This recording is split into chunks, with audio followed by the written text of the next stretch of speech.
प्रज्ञाशील करुणा करा महिमा तुझा पार युगंधरा क्रांतीवीरा वंदन तुला त्रिवार विश्वशांतीचा मार्ग जो बुद्धाने दिधला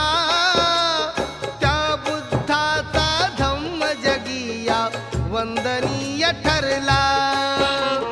बुद्धाची ही अमृतवाणी करतो मी गुणगान जम्बूद्वीपातील कपिल वस्तू शाक्य वसती स्थान शाक्य कुळातील शुद्धोधन गणनायक तो महान महामाया अन प्रजापती या दोघीही